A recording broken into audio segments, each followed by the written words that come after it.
We were looking for a house, and Wally was working for Stephen Baird, who was an architect in Salt Lake. And Stephen Baird had this old house over on Quint Street that he had purchased. He came home and said, "I found a house for us." And that was this old, boarded up pioneer house. When I saw it, I guess we were just sort of made from the same cloth, because I thought, oh my gosh, this is wonderful. And he thought it was just wonderful. And it was just a project, just something that we could just get so excited about. At that time, Wally was trying to start his business. He had his license, and we met in that neighborhood Alan Roberts and his family. So they were in the same neighborhood. And I remember their family came over to our house one day. This was my first chance to meet Alan, and he came over with his family, and he had two little girls, just the cutest little things. And then we had this little boy who was about their age. And so we immediately struck up a friendship with them. So Wally, in the meantime, had set up in this old house that had no sheetrock floors. I mean, it was bad. He put up some sawhorse legs and a door over the top of it. And that was where his first office was. And it was humble, to say the least. It was so humble. But we were young with stars in our eyes, and to us everything was possible. So he and Alan, as they forged a friendship, decided that they were going to go into business together. So they looked around for some space. The first place that they found was a room up in the top of the old Guthrie bicycle store. And they rented a room up there and started their office together. And I mean, that was quite a step up from the sawhorses and the door on top of them.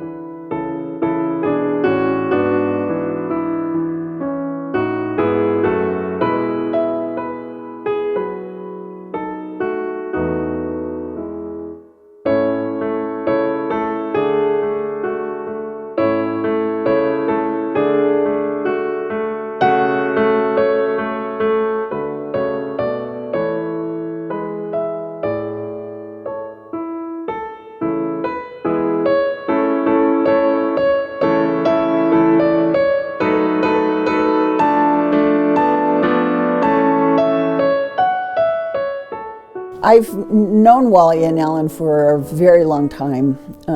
They were two of the first individuals in Salt Lake City and in the state of Utah who really turned their attention to preserving historic properties. The historic preservation movement nationally was picking up force in the 1970s, so they were very much a part of a national movement. But locally, that wasn't necessarily so.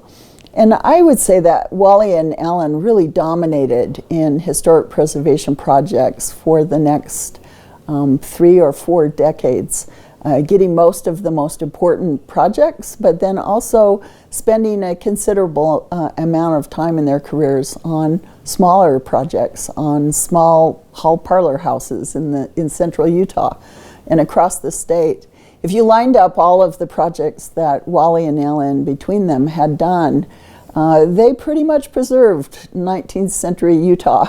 Well, you think about the signature projects in preservation over the last 3 decades, and more than half of them have to be done by Wally or Alan.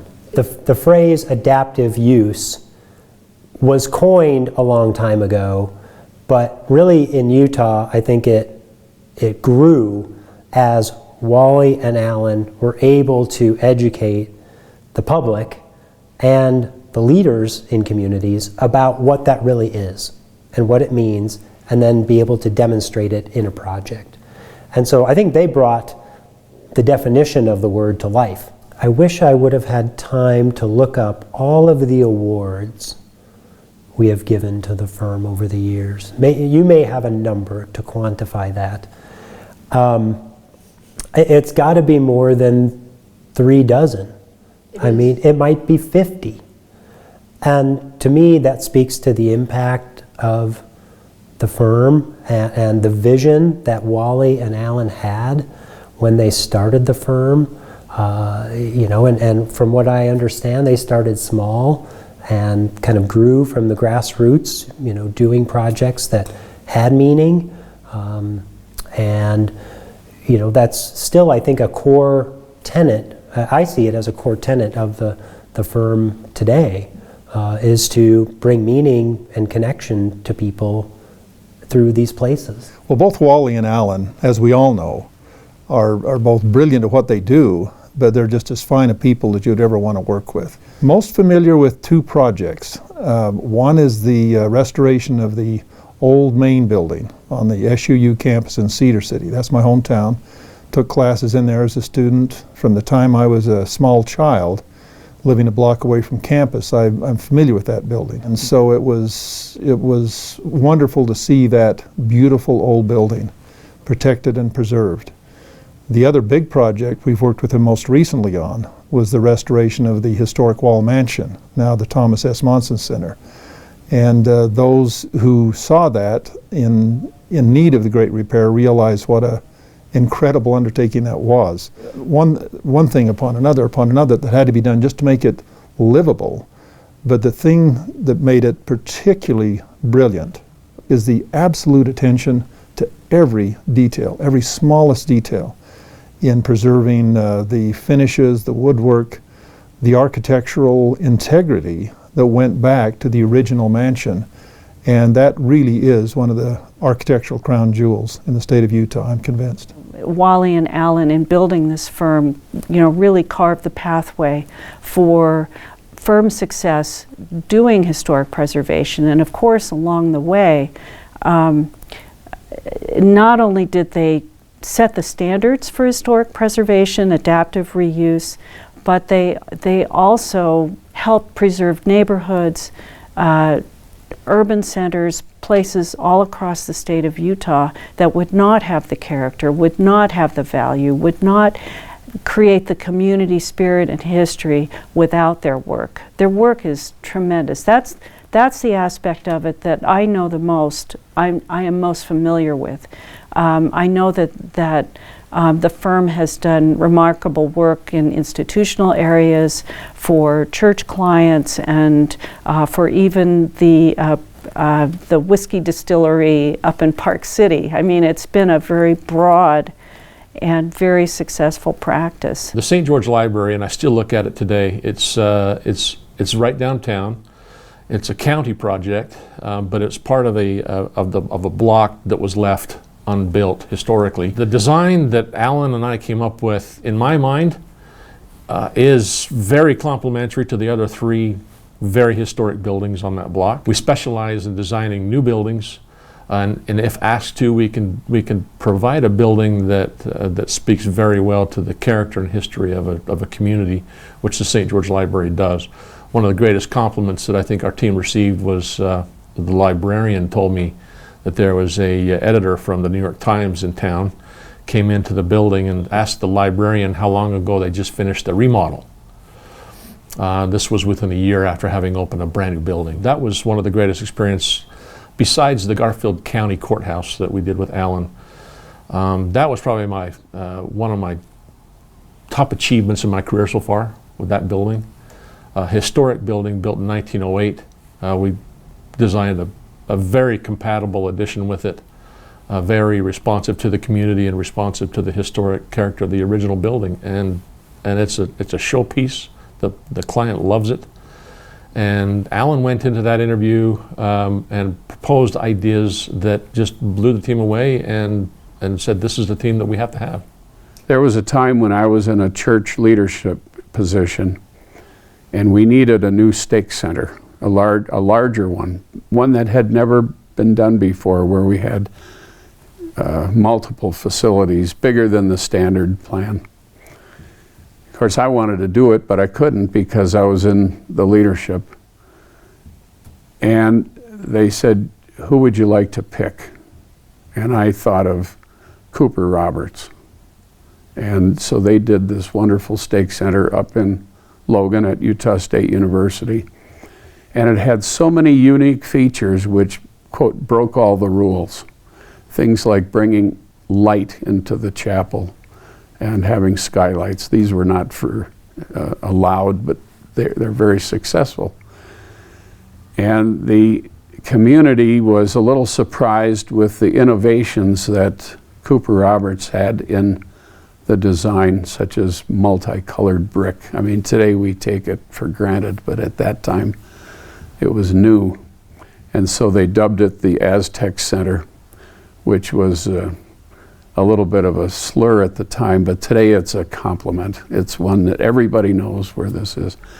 But I was so happy to select them because of the detailed work. It's interesting that when we were going after a project that had historic merit, if we knew that Cooper Roberts was involved, we just folded the tent and went home because it was their project. What can I say about Wally other than he's just a good guy, right? I think that in the 15 years that I worked there at CRSA, I worked with some great people who all thought that the firm culture was just amazing. And yet the funny part is that I don't know that anyone could really agree on what the firm culture was other than the fact that it worked. There was just that much diversity, but there was room for everyone. And while there were so many different parts that came to that, people who contributed, I really feel that Wally was at the heart of all of that. His goodness, genuine concern for people, and a lot of room for growth. I think what I learned from him as I watched sometimes is he could walk into a potentially difficult situation. And one experience stands out the most as there was a disagreement during construction. There was an error in the drawings, my fault probably at the time because of some information that hadn't been shown quite correctly. But at the same time, there was some information by the owner that hadn't been correct, and the contractor hadn't picked it up, and it looked like it was going to be a little bit of a debate and an argument. And I could already see fingers flying before arriving. Wally went there, and in a matter of moments walked in the room and just settled the whole situation.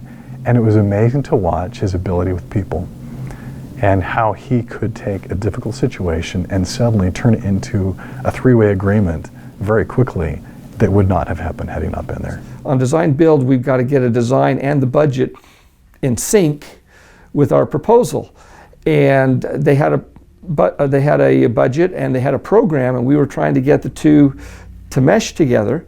And we had worked on it. We had to get all the program elements in. It was about 70,000 square feet. Well, to get in budget, we had to get it down to about 66,000 square feet to make our budget work. And Wally came out to our office one day before the proposal was due. We were working on that, and he had his floor plan laid out, and he pulled out fodder and started manipulating stuff. And it was getting close to noon. We said, "Oh, Wally, let's break. Let's go get something to eat. We'll come back." He goes, "No." He says, I'm in the zone.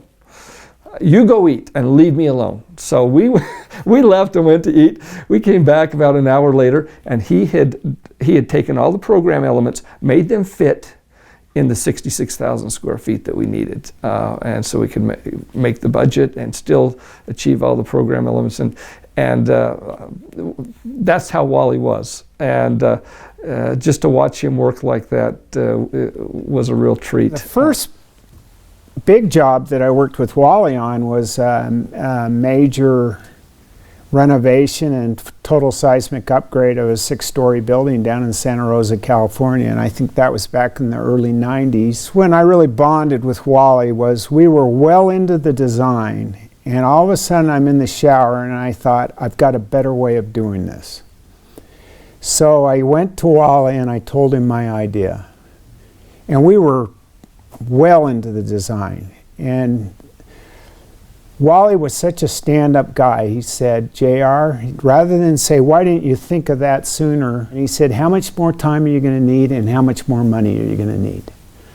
And so we redesigned the whole thing over, and the project went great. And it was really a cool project where they threaded columns through the whole building. And from then on, we developed a bond and started working more and more together. We worked on the High West Distillery, and it was very complicated. We dismantled the exterior of the building, we restructured the interior of the building, and then we put the old historic facade back on. But it was basically a manufacturer of whiskey. So I used to kid Wally. It was when he started doing work with the church, and I said, you know, Wally, what happens if the church finds out that you're designing whiskey stills? And Wally would say to me, I only design the building, I don't design what goes in it. So, you know, I remember walking through High West when it was being contemplated what to do here, and walking through with Wally and having him explain the process of how they were going to do it. And my eyes got bigger and bigger and bigger, hearing what the undertaking was going to be. It was so unbelievable to me that that could be done technologically, but also that they could do it in a way that would meet preservation standards. And Wally was confident that this could do it, and they did it. And it was, to me, an impossible thing, but he had the vision, I think the foresight, the expertise to pull something like that off. And that is one of those signature projects that we love to show off, that really talk to people about preservation in Utah. In 2006, I had the privilege of serving as president of my counterparts nationally. And that was a pretty big deal, but it also consumed. I was busier then than I think I've ever been before or since. And that was, of course, when Wally came to my office and said, we need to make you honorary AIA. And I said, Wally, I don't think I deserve it. I don't think this is the time. I just can't deal with it. And he kept after me until I dragged up the boxes from the basement, and he took them away. And you know, I don't know what time that consumed. I know they're very time-consuming projects, or what resources he put to it from the staff. But the nomination was put in, and I was selected. He initiated that on his own. No one else had thought about it, and I hadn't taken it seriously, considered it seriously, I should say. It was very important to him to be able to promote the people that were working here, help them to realize their dreams, and to be, have the opportunities that they wanted or needed to develop to be the best person. That was always very important to him. Never, ever did he come home and say bad things about people at work. He was always concerned about everybody and wanted the very best for everybody. And it hurt him a lot of times when employees would leave, because he would love them so much. But then he would say, but this will be a better opportunity for them. They'll have a chance to keep growing, And I'd say, well, did you talk to so-and-so? How are they doing? And I said, didn't it make you so sad that they'd left? And he said, no, because they're really doing well. And that makes me really happy. So he was just genuinely really interested in all of the employees here. Not just what they could contribute to the office, but how they can develop as a person to really, be able to have the skills that they needed to give.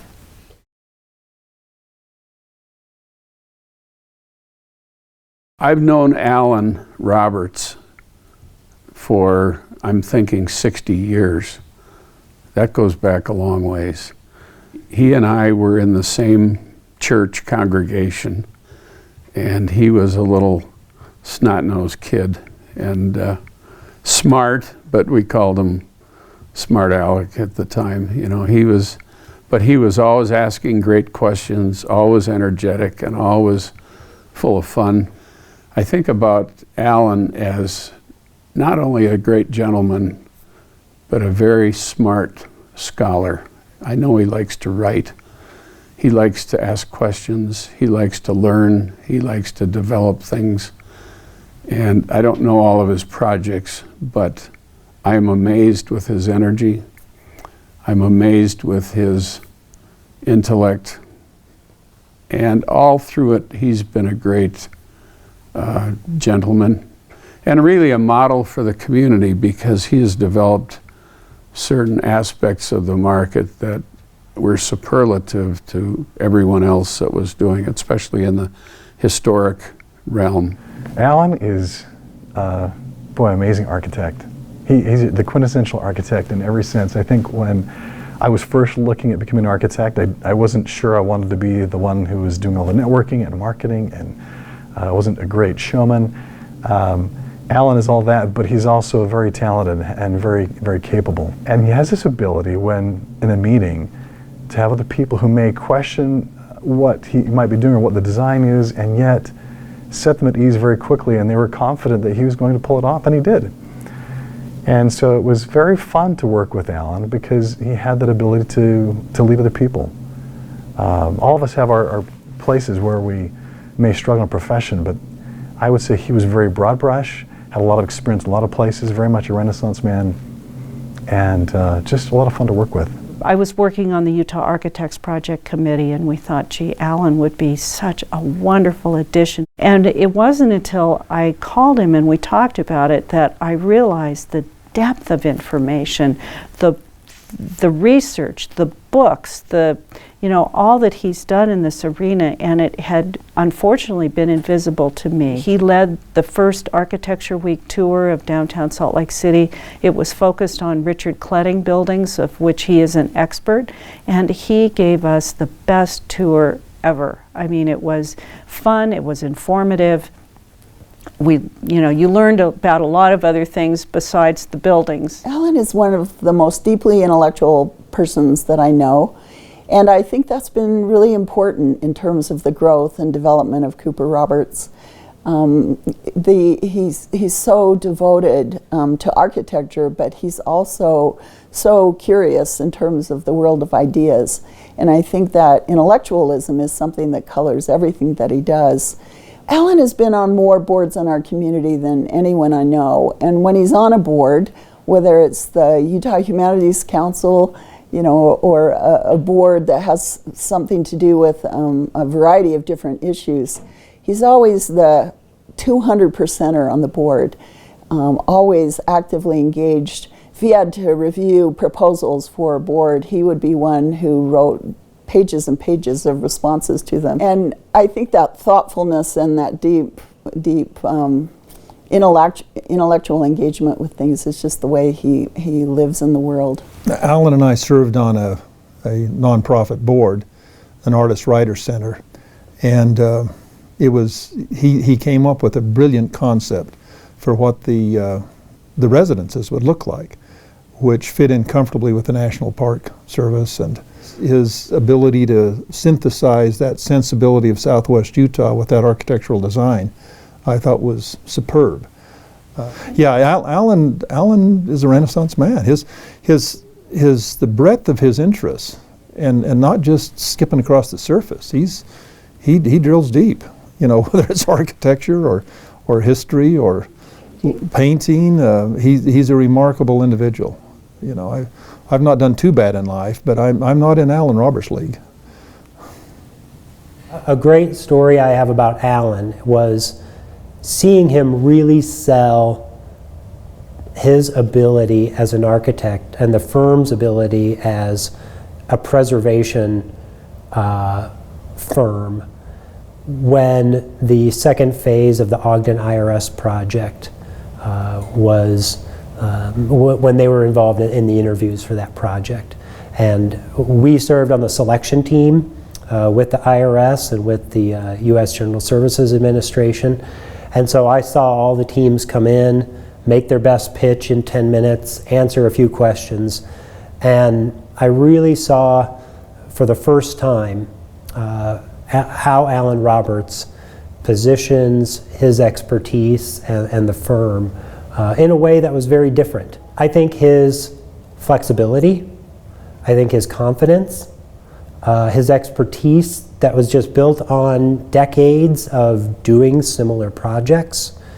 And I say confidence not only in himself, but in the tools that they could bring to a project in dealing with a difficult and complex preservation project with multiple layers of bureaucracy and approval. Alan was not in the least put off by that. He said, we can definitely do this. We've done it before. This is the kind of stuff we enjoy seeing success happen from.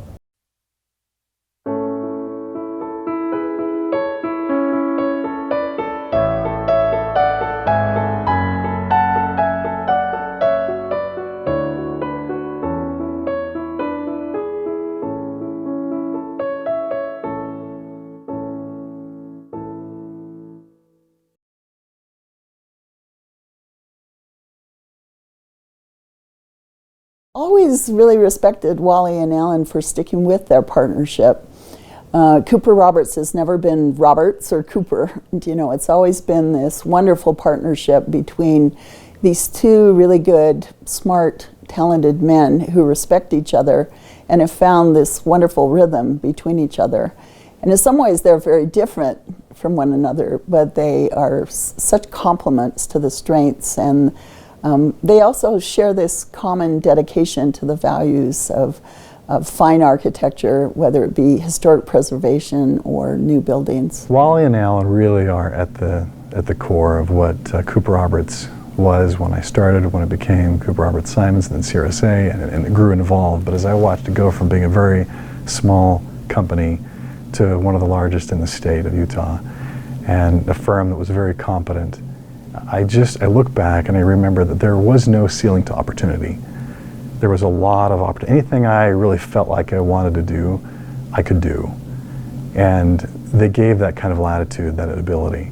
Yes, there were things that needed to be done, but when you could put forth some interest and investment, they gave a lot of latitude to grow. And I really am grateful for them for that.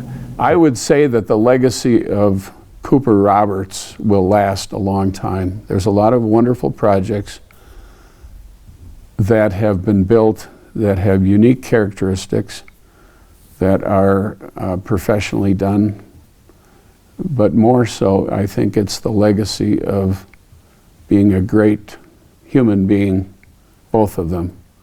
People that influenced a good firm, people that are better as a result of them. And I think the final measure of all of us is, have we left the world better? Have we left the place better? Have we improved the quality of life of people? And I think for both Wally and Alan, they get A+ on that.